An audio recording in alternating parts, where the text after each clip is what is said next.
What's going on, guys? Welcome to another episode of the Passion Pit. I am joined by a very special guest. I mean, we have Matt as well as my co-host, but we have someone more important.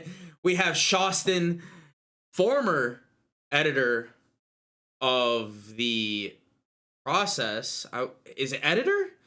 Don't sell me short. Don't sell me short. Okay. Editor, producer, filmer, producer. He did everything with the process. Graphics designer. He did everything with the process over at OpTic. We love him for it. But hey, let's get into it. SHAWSTIN, how you doing? Welcome to the new year. We're in 2024. How you doing? Thank you. Thank you for having me. I'm doing great. Back in Atlanta, had some time with my family down in Florida for a week and a half or so. So I'm happy to be back on the grind and trying to make 2024 a banger.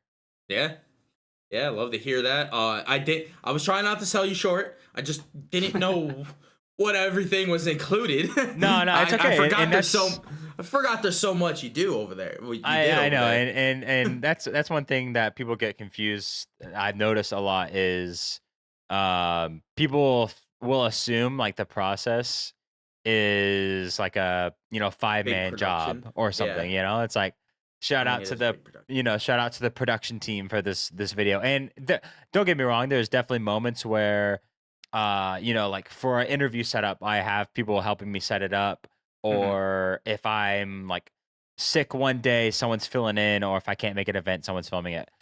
Yeah. But like 90% of the time it was a one-man band, and it's good gas because it makes you feel like you're doing like 5 other people's jobs, and you really like in a traditional like real world film sense you are, because on a traditional film there's a job for everything. There's a sound guy, lighting guy, like filming guy, editor, color artist, but so in a traditional sense you are doing a lot of guys' jobs, but it but also it's a little not a slap in the face, but it's like people just don't know like it's how much like work necessarily I put into a single episode, because it was a ton of work. So Oh yeah, and obviously, like I've talked.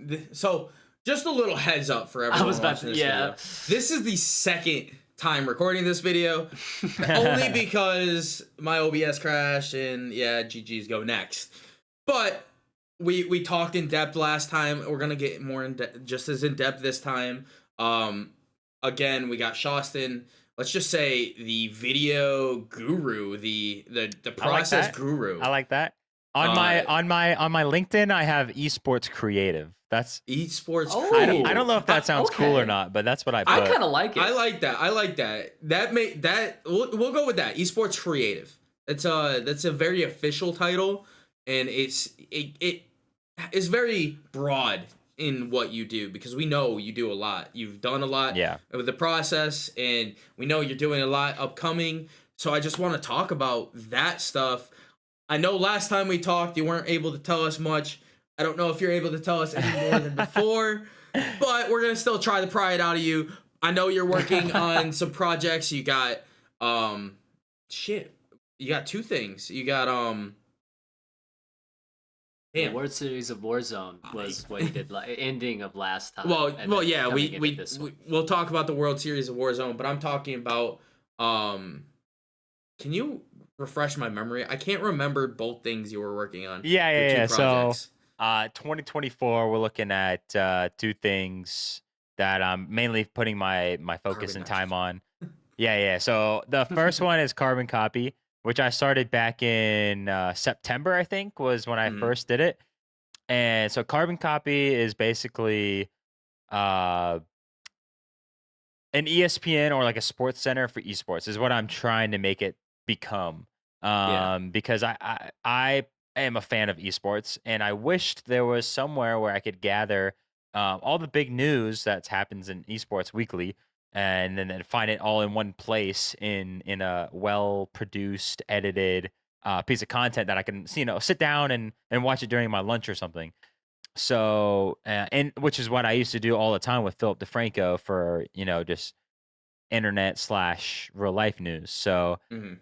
uh, Philly D was a big inspiration in Sports Center. So I'm trying to combine the two, and um it's evolving every single week. It's never really staying the same, and I'm just kind of seeing where it's going. I don't know where the future's holding for it. So that's going to be a big focus in 2024 for me. And then the other one is Classics, which is a brand that I came up with back in 2018, and it was born out of my love for competitive Call of Duty, but it's sort of grown into something much bigger than that. And I still want to have a competitive Call of Duty focus with some of the things I do, but I also have way bigger visions for broader esports, and just pop culture in general. So Yeah. that's the second thing I'm focused on in 2024. Yeah. I mean, I know. I for some reason both the names just left my brain as soon as I was gonna talk about them. I know You're good. I've been seeing a lot of stuff, especially over at Carbon Copy. GG. I saw I think you're working on a podcast over there as well. Am I mistaken on that, Um, or well, it? so I mean, people mistake the show for a podcast, but I Mhm. wouldn't call it a podcast personally, because a podcast is, you know, you people a group of people sit down, they talk, and then it's uploaded, and then that's pretty much Yeah. it. There's not really like editing per se Mhm. to go into a podcast. Whereas if you watch a show like SportsCenter or Philip DeFranco, it's more edited. It's faster paced. It's got a lot more information. It's got some scripted parts. It's got interviews. It's got Mhm. B-roll and like edited in footage of whatever that the person or subject is. So it's more highly produced, I would say, than a podcast. But Mhm. if you boil it down, not even if you boil No, it down, it's still not a it's podcast. Like yeah. it's No. a show. No. So I call it a See, show. I'm just screwing everything up, and you're correcting me, and I appreciate No, there it's great that. layups. It's great Yeah, layups. yeah, yeah, yeah. You're, But no, I you're know out here throwing the oops. I'm You're throwing throwing the the oops. oops, man. I saw the one where you were on the beach, the Uh episode where huh. you were on the beach, and I couldn't for the life of me put a name to it. But yeah, it's what is your idea with that? Where do you want to lead that to? I know you talked about it a little, but where do you want that to lead to? What do you want that to look like when you can say, this is where this is where I wanted to be when I started this. I mean, if we're thinking like big, like Big picture. big, like in I don't know, 20 years, outlandish dreams, like being the ESPN of esports would be Mm-hmm. sick. That'd be sick. And like having production studios and journalists and media teams and filming esports events and like covering them. Um, I don't even necessarily think that's something that I would do personally. But giving the avenue for others to do that. Start the Because like foundation. journalism's not really my passion. Mm-hmm. Um, like documentaries and like filming is my passion. Um, so I wouldn't really go to events and be a journalist per se. But I want to give like the avenue to do that, and I've been trying to uh get the people that I'm like close with and make connections with in esports to like come on the show and share their outlook or their opinions on things. And I really want the show to be like not about me. Like I want to say, as my goal every episode of CC is to say the least amount of words possible and have the experts and the personalities in whatever individual game they're experts in talk Lead about the those games, conversation. because like Mm-hmm. I'm not an expert in every single game. I'm probably like an expert you could call in Call of Duty. But every other game, like I don't know as much as a caster or a pro player would know about their own esports. So in my mind, I'm not technically qualified to speak on other esports. So my goal every single week is to have people come on the show that know what they're talking about, are experts in their field, and share with the audience what's going on in their scene in like a well condensed, articulated way. Yeah. So yeah, I all of that to say is like I it sounds weird to say, but I hope I'm not part of the show um in the future, because like I said, like it's not about me. Like I'm doing it because I want to be a good source for esports fans to stay updated with their favorite games, like weekly in the everyday life. And it's not about me, it's about the people that come on the show and talk about their favorite games. So eventually I feel like, and I'm not a great host anyways, like I'm not great at talking. Like I'm just doing it because like I feel like someone's got to do it, so I might as well do it. So Hey. Yeah, I mean, you're laying down the foundation, and from what it sounds like, it's gonna. I think it will be great for not only just Call of Duty esports, but just esports in general for the future. You bring in just to form that sort of like foundation in the middle to where anyone that comes into an esports, whether they're going into Call of Duty, Rainbow Six Siege, Valorant, and they can meet in the middle and just realize, whoa, there's a whole big world outside of this one esport I just jumped into and interested in. Exactly. And it gives more looks at certain things that, hey, they can see one week you have a Rocket League guy, Rocket League expert come on and talk about it. Maybe they're not into it, so they're like, okay, I don't want to jump into that. Next week, say they jumped in through COD, now they see a Valorant expert come on, and they're like, oh wait, this is interesting. I want to get into that, and it just gives that. It makes the community more of a whole than just fragments. I feel like, which once you lay the foundation, I completely understand. You wanna lay the foundation, but I want what I would love to see is someone do a documentary of you starting this. That would be like, yeah. that'd be crazy. A documentary of the guy who. Can makes we not talk about documentaries? Documentary. We're not getting into this again. I didn't even say it. No, he didn't say it. You're the one that feels self-conscious about it. I was about to say. I was just saying that. I think that would be a cool little thing to see, okay. like a documentary about a guy who makes documentaries. You know what I mean? But it'd like, be cool. Like, yeah, especially starting this adventure you're going on is definitely something that in the future I see that being like, obviously it's a good start, but it's gonna blow up eventually because it's, as I said, it's something that esports needs. Yeah, and I've already seen comments that are like, "Oh, I like randomly came across this. It's like so useful. Like can't wait to like watch more and stuff." And like comments like that are amazing because that's how I do it for is like the people that want to have this information readily available in an easily consumed piece of content. So yeah. Yeah.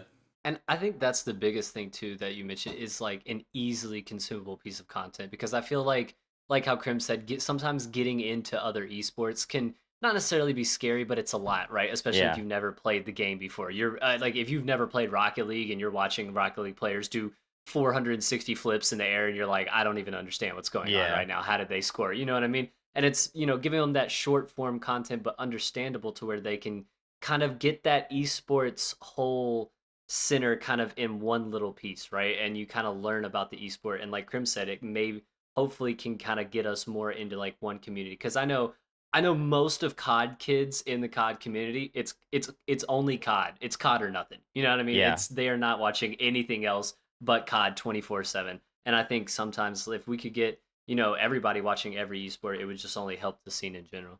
Yeah, and I think like you said, like getting into new esports, context really matters and makes things way more interesting. Like for example, if you're watching Call of Duty for the first time this year, you probably wouldn't think much if the first match is OpTic Texas versus Seattle Surge. Like you're like, okay, it's just the first match of the tournament, whatever. Yeah. Whereas if you watch CC and you learn the context, someone on the show talks about the match and they're like, yeah, two former OpTic members on Seattle Surge facing up there against their former team, and Ilya was out for 6 months because of a thumb injury, and this is their time to prove themselves. So it's like, okay, now like there's so much behind the scenes and backstory that makes these matches far more interesting and You understand the context, Forms like the kind of story.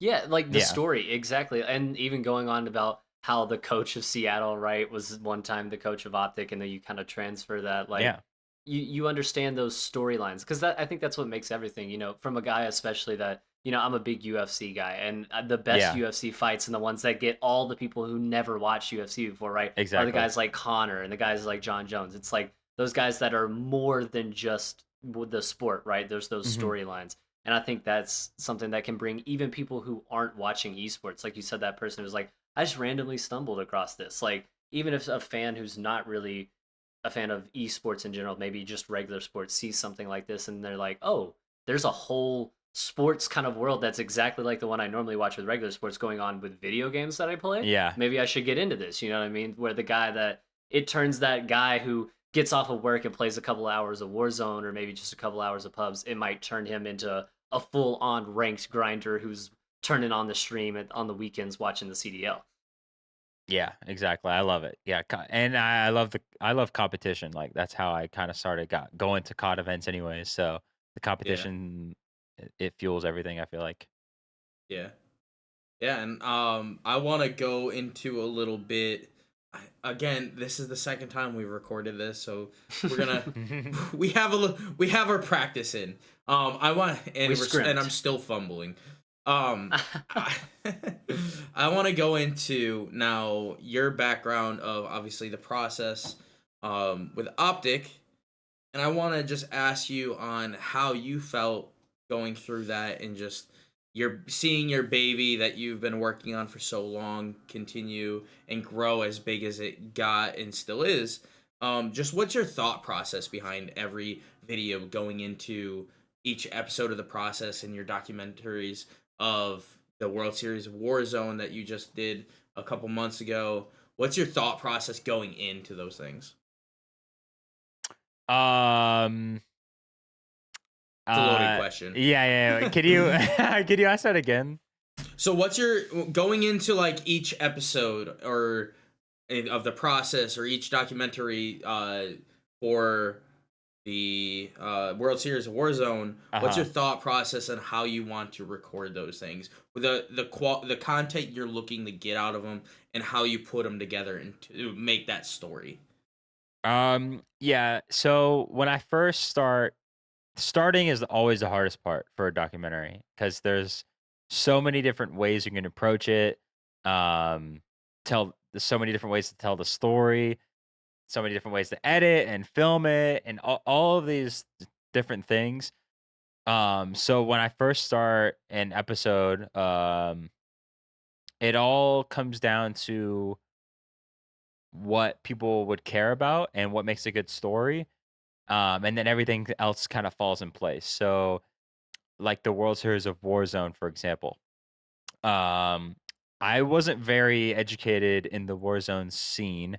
I knew the top names. I knew Huskers, Swag, Nick Merckx, but I didn't know the intricacies. And we were just talking earlier about context. There's so much context leading into the World Series of Warzone finals that I didn't have when I first started on the documentary. So for that one, step one was the research for Mm-hmm. all those intricacies and the context. So I sat down with Repulse multiple times, and we had like 30-minute, hour-long phone calls just talking about all the different storylines. I was taking notes. Um, finding all these different VODs. I had one of his mods that kind of pull a bunch of clips from like previous tournaments of past years. So that for that one was step one. That was step one was the research. For the process episodes, I didn't really have to do research because I was living it. Like uh, I would film and live kind of the story, and then I would go straight into the editing. So that was a little like it didn't take as much forethought going into the episode as far as like planning goes. Yeah. So that's a huge part is like knowing the story. And then I guess the second part is once you know the story and the intricacies, it's like, okay, there's probably a good amount of people that care about this, but how do I make the greater audience care about this? How do I make someone that's never watched Call of Duty before care about this storyline? And how do I tell it in a way that's easily digestible and understood by the general public? So and so I kind of think about this part after I film everything. So after I filmed the World Series of Warzone, which was about 7 days, 3 days in Dallas, 4 days in London, or flip flop, 4 days in Dallas, 3 days in London. Uh, I got to comb through all this footage and figure out how to put this puzzle piece together that would make um, a complete story that everyone would be able to understand what's going on. So that's the second part is putting all the pieces together for this whole entire story that's fluid, it's beautiful, it makes sense, and it captures the audience's attention. Um, so the step one and two didn't always have to do step one, but step Hmm. two is hard as well because there will be times where I'm just sitting at my computer, just staring at my screen, not knowing how in the world to take the first step and Yeah. like in the editing process. Filming for me, not to go on a tangent, but filming for me is very running gun style. So it's stressful, but it's also kind of easy because I don't have to sit there and think about, Hmm. what I'm gonna film and how I'm gonna film it. Because when I'm at a tournament, I don't know what's gonna happen, and I don't really have the ability to plan ahead, you know? Yeah. So I just look around. I'm like, okay, what's cool in here? Oh, the chairs look cool. The lights look cool. This player looks cool standing on the wall. Random stuff like that.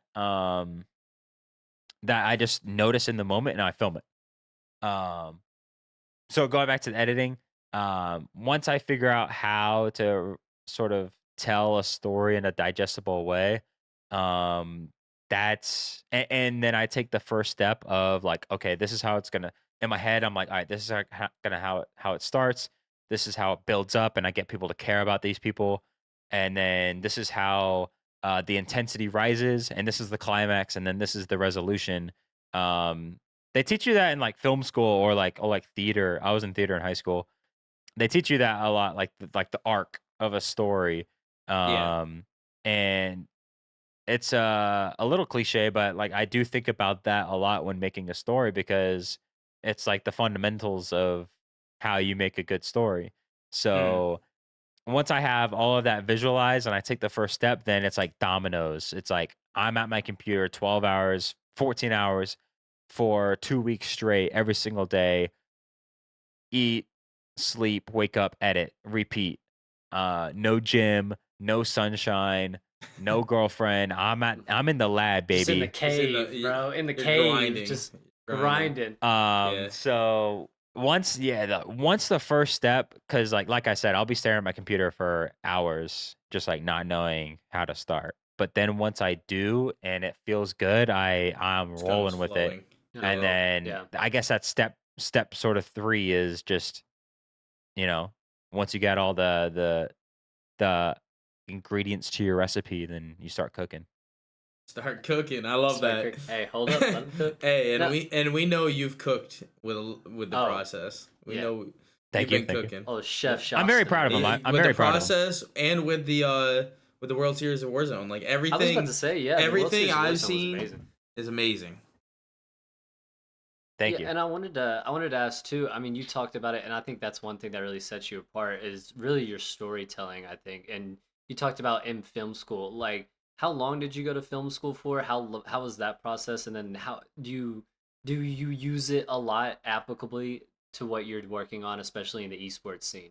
I never went to film school. I was just saying like I know they teach Oh, that you in just film know school. you teach that in film school. I'm This guy. I'm kind of just assuming they teach that in film school. I don't He's know if like, they I actually would do. teach it. Shawstin's like, I would teach that if I taught film school. Well, my bad. I mean, I just gave you props. You should have just ran with that. You should have been like, yeah, film school was No, great. I can't cap. No. I did think about so after high school, I did think about applying to film school, but this is I don't really know how to describe it. It might I don't know if I actually thought this, but I feel like I kind of thought I already knew how to do filming Well, I mean, it Mhm. kind of seems like you did. in a very rudimentary manner. Like I don't know, I still don't to this day like know proper lighting setups or how a production works on a film set, but I do know how to edit well and animate and do all that sort of jazz that I taught myself in middle school and high school. So going into college, I was like, I feel like I know sort of everything that I need to know from a foundational standpoint, and I can teach myself this if I wanted to, and I did want to, so I taught myself. So I chose something that I didn't know and I didn't think I'd be able to teach myself. So I did finance. Fair. I mean, That's there you go. Hey, he's smart on all levels. I mean, I was about hey, to say one of the it best seems in like you didn't. business. It seems like you didn't really need it that much. I mean, everything you've made is, it's like Krim said it. It's amazing through the process to the World Series of Warzone. I gotta ask, through everything you've done, and then excluding what you're working on right now, because I know what you're working on right now. You've got your baby projects, like these are all you. But Mhm. from the past, what has been your number one thing, like most proud of, the most work you put in? Yeah, I think we talked about it a little bit last time, but I wanted to give the people a little insight to it again. But your favorite thing that you have put Worked out on. there so far? Yeah. Um, it's a great question, and I know we talked about it last time, but I don't remember what I said. So I'll remember. Well, it might change. It Yeah, might change. maybe- It could have I'm curious. changed. maybe You know what day I'm to saying? day it Yeah. changes, but I would say just being a part of Scump's retirement That was the was answer last That time. was the answer last time. Yeah. I think I remember what I said. Like, just from a important standpoint, that was the most important to me and very important in the Call of Duty community. Someone that I've watched for more than 10 years, and being able to tell his story and tell his retirement and not only film that, edit it, but also show it to the world just means the most to me. But from a like a portfolio piece, like emotions aside, I would probably say the World Series of Warzone is top 3. That documentary, like as a portfolio piece, is top 3 for me. Uh because I definitely feel like it was just a culmination of everything I've learned thus far in life and being able to showcase it all in one singular video. And also top 3, I would say, is the 2022 Halo World Championship documentary I did for the OpTic roster. Um, I put a lot of effort and a lot of creativity into that one that I didn't typically be able to put into a process episode. So that one was really special for me from like a filmmaker standpoint. And then one that is not necessarily a portfolio piece, and I don't think I talked about this last time, but it came to mind, and I was just recently reminded of it. Is pretty much like the first ever esports. I think it is the first ever esports documentary I made, which was for G Fuel back in 2017, which was on the Faze dynasty. During the Infinite Warfare days, I flew out to the Faze COD house and filmed those guys for 3 days in the house, and then followed them to CWL Dallas and filmed them during the tournament. And that was that was a breakthrough moment for me because G Fuel took a chance on me to go film that, and then Faze posted it on their channel. Got over 400,000 views, and for someone's first documentary, like that's an insane. Yeah. I don't think you could have expected much bigger for your first Nah, one. it all just came about of like, hey, like a documentary on these guys would be cool, and the dudes over at G Fuel were like, yeah, you're right, that would be cool. You wanna shoot it? Let's go film it. I was like, okay, perfect, like let's do it, and it happened. Like it was so easy. Like when a good idea is recognized and it's just executed, that's the best, bro. That's the best. Yeah. Yeah, I mean, we got the answer from last time with a little more, so that's also a good thing. Yeah, I mean, we got a Um, big OpTic answer last time, and then yeah. a little bit of Faze thrown in there as well. It's great. You've worked for Faze up. quite. Hey, you can do it too, but you quite literally worked for two of the biggest, especially in the COD scene, but two of the biggest Yeah. esports organizations in the world. Yeah, Yeah. it was a weird feeling then, and it's still like cool to think about now. So yeah, it's dope. It's Yeah. insane. So Yeah, I want to like add a little like spice to it. So like after I filmed that Phase documentary, I think I was a sophomore. Yeah, I was a sophomore. Infinite Warfare was my sophomore year in college, and the doc got great reviews, especially for my first ever documentary. Temper followed me. All the Phase COD guys, I got along with super well. And I was thinking in my head, I was like, dude, I am thinking about dropping out of college to pursue this like full time. Like I was thinking in my head, like, would I drop out of college like to film for Phase? Like, is that like worth?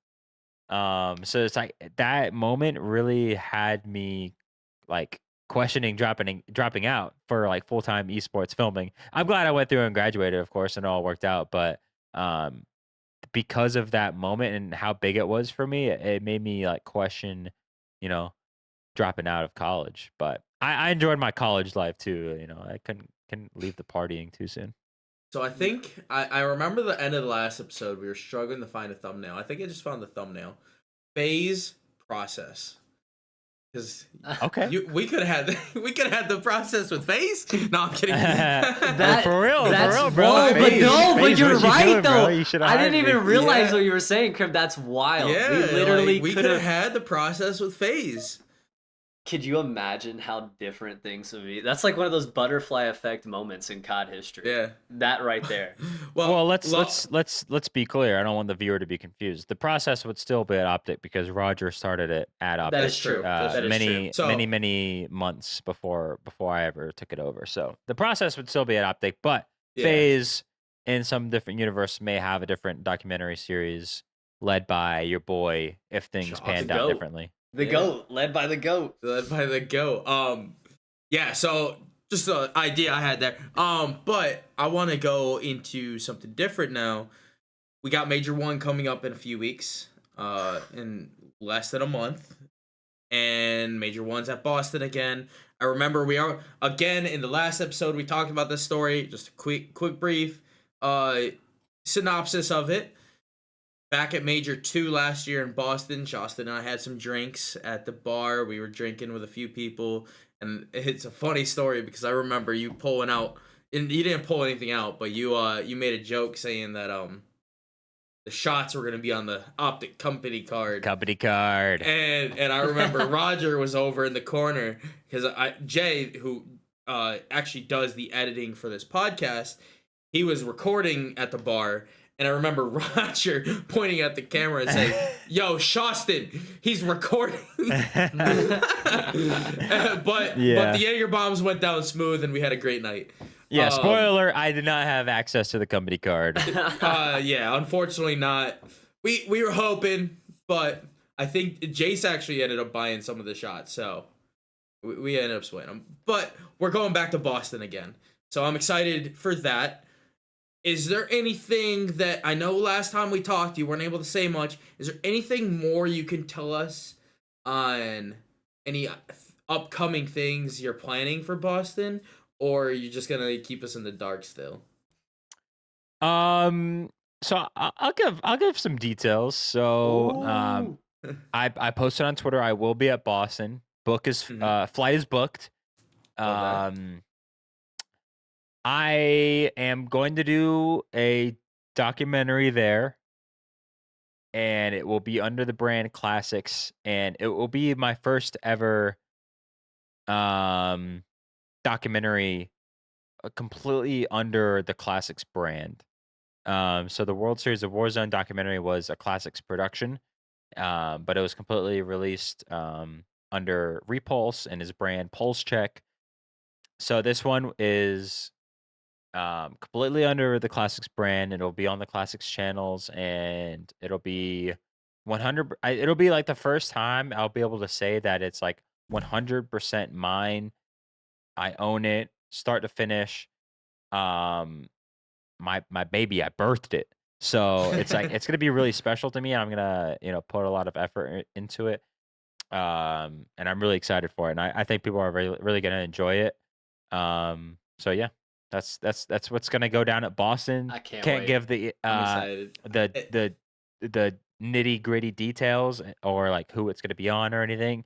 But we do have a plan of how and when we're gonna announce this documentary, and yeah, it'll be fun. I'm excited. Any news on when that we can sort of like promote, or that's still hush hush? When you're gonna announce the documentary? Um I'm gonna it's gonna be a surprise. Yeah, I want Okay, it to be a okay. surprise. Because I will say, like, it's sort of something no one's really ever done before. So I want it to be a big splash in our scene. Um, and I want people to really be excited for it. So we have a plan to, have a big announcement, and then a big release for it as well. So I'm excited. I'm I was about to definitely say, gonna I'm be. hyped. I mean, I'm gonna be at Boston, so we're definitely gonna have to get some drinks again at the something monkey. I can never remember. yeah, The cranky monkey, or it's something monkey. We're something gonna have to like get that. drinks Yeah. again. The drunken monkey. I think it's the drunken monkey. I think. I I don't, don't I know. don't, I don't know. But we're Yeah. gonna have to get drinks again. I'm excited to see what all that entails. We got a little more information than last time. I Maybe know my we got a little more out of him. my OBS has to crash again, so we get a little more information. Yeah, that's the He's just plan. gonna keep doing it over and over again. Till we get everything. No, but I'm excited for that. I'm sure you're excited for that, Matt. I'm sure I'm sure everyone's excited for it, because we know what you've given us, and nothing's missed. Like you're just throwing straight darts. And I'm excited to see what's to come for that. So yeah, trying to think Thank of you. what else. And Yeah. it'll be the first time, like, with it being the first time that it's like 100% like me. Mhm. I feel like it'll be weird because I've always edited for someone else. My Yeah. first ever documentary, I'm editing for Faze and G Fuel. At OpTic, I'm editing for OpTic, and Roger still had oversight of me and like giving me like feedback on videos. And then the World Series of Warzone documentary, I'm editing for Repulse. Yeah. So this is the first time I'm editing for me, which is a little scary because I recently heard that, like, when you have a goal and you share it with others, you hold yourself more accountable because other people are expecting you to do it. Yeah. Whereas if you just tell yourself, you're gonna give yourself more leeway. So I'm worried, and I'm gonna try my darndest to not to push myself even harder, Mhm. because I don't want to be complacent. I don't want to just make another SHAWSTIN documentary. I want to level up every time I make a documentary. So I need to hold myself accountable, and push myself, Yeah. because I'm editing for myself now. I'm filming for myself. So I got to keep pushing the boundary of esports documentaries. Yeah. Yeah. I'm excited for it. I wish you the best of luck on that. Hopefully I can see a little bit, or hey, I mean, if depending on where you're recording, maybe I'll be a part of it. Yeah. Yeah. You'll see me Hey. pop up behind the screen. behind the camera or behind whoever you're recording. Just see me. No, I'm kidding. But I'm excited for it. Trying to think of what else we can. We're already past it. As usual, we just keep talking. We love talking, but we're at like 40 minutes, which is still good. Anything else you want to bring up? We've talked about your current adventures you're going on and your previous ones. Anything you want to throw out there? I would just say like keep an eye out for classics. That's gonna be like it's been something that's cooking in my head since 2018 when I was a junior in college, and it's my baby. And 2024 is gonna be the year that I put my everything into it. Love Everything that. from documentaries to, well, I don't want to spoil, but other things too. Oh, we almost we got it. almost We got almost it. got We him. almost got it. We almost got him. But I just hope that whoever's listening to this, you follow the journey and support the passion, and I hope you guys find passion in it as well.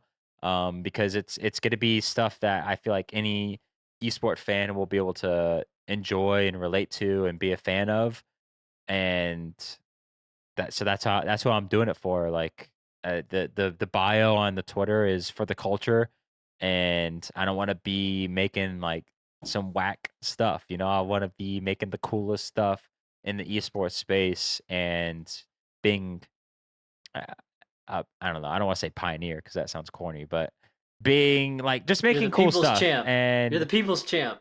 The people's champ. so yeah, it'll be a fun 2024, and just keep an eye out. And I want it to be a household name by the end of this year in all of esports. So that's my goal, and I hope everyone that listens to this follows along the journey. Yeah, I love that. Love it. Let's do the final. I think we're pretty much good, right? Everyone good? Anything else we want to bring up? I think If that was not, we perfect. can throw out some shameless plugs. We love shameless plugs. Oh yeah. Shaw, you want to throw out your plugs? Your ats for everything? Oh yeah. My at is SHAWSTIN on everything except TikTok and Twitch, which is SHAWSTIN with 2 N's. Yo, if Twitch is watching this, yo, give me my username, bro. Like someone's holding it hostage. I say with Somebody TikTok, give bro. SHAWSTIN his name back. I'm saying the same thing with Crim 7, but that's Nah, that's copyright infringement with Crim 6. yeah, right. So SHAWSTIN, and you want to throw out classics and carbon copy as well? Yeah. So if you're a fan of esports and you want to keep up with the weekly news that's going on in every single space, go follow Carbon Copy GG on Twitter, Carbon Copy GG as well on YouTube. That's where we post our episodes. And then if you're a fan of esports in general and you like cool art and other miscellaneous things, then go follow Classics GG on Twitter, and check out our website classics.gg. I actually just did the website, so it looks pretty clean. It's got our projects listed on it, so classics.gg, check it out. Yeah, love that. Again, thank you, SHAWSTIN, for jumping on for the second time. This time, everything looks like we're doing good. Matt, you want to throw out your shit before we finish it off? Oh yeah, the Matman8 on Twitter and the Matmancast on Twitter, the Matman8 on Kick and Twitch. Follow me there. And finally, just the Real Crim 7 on Twitter, Crim 7 on Kick, the Real Crim 7 on Twitch, whatever it is, you know where to find me. Make sure you go show some love to the Team War YouTube as well as the Team War Twitter. This episode, as well as every other episode, is going to be on that Team War YouTube. And if you are looking for a new controller, because maybe you threw your controller into the wall like I have, make sure you go off and go look at Scuff Games. God damn it, stop laughing at me. Make sure you go look at Scuff and use Team War. What's our code? I fuck up everything. Use War sure on it's just Code War. It's just War. Yeah. Yeah, it's Code War. On Scuff. Make sure you get yourself a new Scuff. Don't throw this one into the TV or the desk, or don't punch the desk either. I don't know. Again, thank you, SHAWSTIN, for jumping on board and for the second time. I wish you luck with everything you got coming up, and I'm excited to see you in Boston. I hope you have a great new year. 2024 is going to welcome you well. Thank you, gentlemen. Thanks so much for having me, and it was a great time talking. Yeah, it was a great time talking to you too. Everyone, make sure you go follow, subscribe, like, whatever the fucking shit is people say. Gonna get canceled for swearing so much. But thank you for stopping by. Have a great night.